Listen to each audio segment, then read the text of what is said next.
Hoje a gente vai mergulhar fundo no universo, olha, complexo e fascinante do livro Missionários da Luz. Para quem não conhece, é um clássico da literatura espírita, uma obra psicografada por Chico Xavier a partir dos relatos do espírito André Luiz. O livro já começa com essa ideia impactante, né? A morte não é um ponto final, é só uma transição, uma virada de página. A obra sugere que existe uma realidade inteira, pulsante de atividade logo ali, do outro lado do que os nossos sentidos físicos conseguem perceber. E aí fica a pergunta, como a gente explora o mundo desses? Bom, Missionários da Luz é quase como um dia de campo, sabe? Ele vai mostrando os bastidores, a mecânica mesmo, da vida no plano espiritual. Então, vamos começar essa jornada. Nossa exploração vai seguir os temas centrais do livro em 5 etapas. É como se a gente estivesse seguindo os passos do próprio André Luiz, descobrindo desde os mecanismos de comunicação entre os mundos até o grande propósito da vida. Primeiro de tudo, a gente precisa entender a premissa principal. O mundo espiritual, segundo a obra, não é um lugar de descanso eterno e passivo. Pelo contrário, é uma oficina gigantesca de trabalho contínuo, muito aprendizado e, claro, de responsabilidade individual. Certo, mas como esses dois mundos, o nosso, material, e o espiritual se conectam? O livro detalha essa conexão, a mediunidade. E olha, não é como um poder mágico, não, é um processo bem complexo.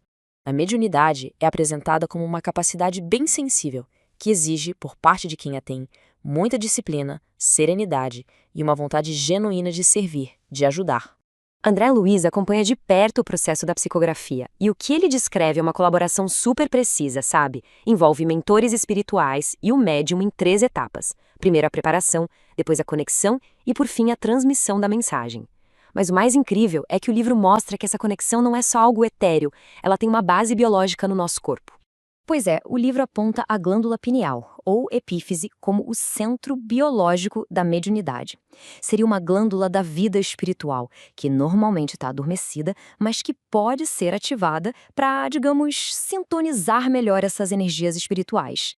Bom, se existe essa ponte, isso significa que a gente está o tempo todo sujeito a influências que não vemos, tanto boas quanto ruins.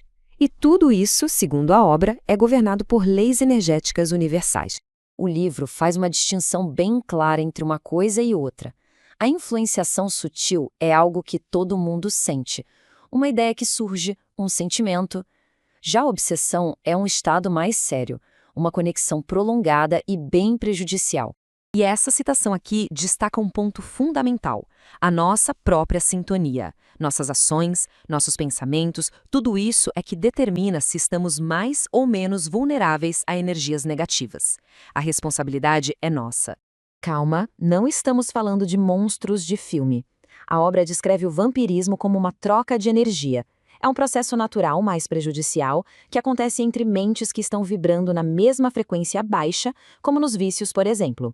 E os efeitos disso são descritos como muito reais. Aquele cansaço sem explicação, pensamentos pessimistas que não saem da cabeça, irritabilidade, desequilíbrio emocional. É como se a nossa energia vital estivesse sendo drenada. Agora vamos em frente porque tudo isso nos leva à mensagem central e, de certa forma, mais esperançosa do livro: a reencarnação. E ela não é apresentada como uma simples crença, mas sim como um processo científico todo planejado. Segundo a obra, antes de nascer de novo, o espírito, com a ajuda de mentores, faz todo um planejamento da vida futura. Ele mesmo escolhe os desafios e as experiências que precisa para poder evoluir. E para essa conexão com um novo corpo físico acontecer, o corpo espiritual, chamado de perispírito, passa por um processo bem complexo de redução. Ele se condensa, se adapta para poder se ligar à matéria.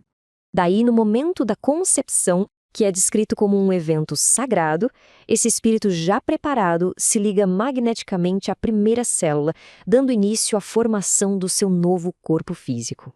E por isso o útero da mãe é visto como um verdadeiro santuário sagrado. É ali que, segundo o livro, entidades chamadas de construtores espirituais ajudam nesse processo incrível de 9 meses do desenvolvimento do feto. Ufa! Depois de ver toda essa mecânica do mundo espiritual, as influências, o ciclo da vida, o que a gente tira de tudo isso? Afinal, qual é a missão? Depois de tantos detalhes sobre essa engenharia complexa da vida, o livro resume tudo. Ele argumenta que todo esse conhecimento aponta para uma única e fundamental missão, um propósito que amarra todas as pontas. E essa missão não é algo grandioso lá fora, é aqui dentro. É sobre pegar essas verdades espirituais e aplicar no dia a dia, vigiar os próprios pensamentos, educar os sentimentos e, principalmente, transformar conhecimento em serviço ao próximo. É um chamado direto à nossa responsabilidade. E aqui vem a grande sacada. O título do livro, Missionários da Luz, não fala só de espíritos super evoluídos, não.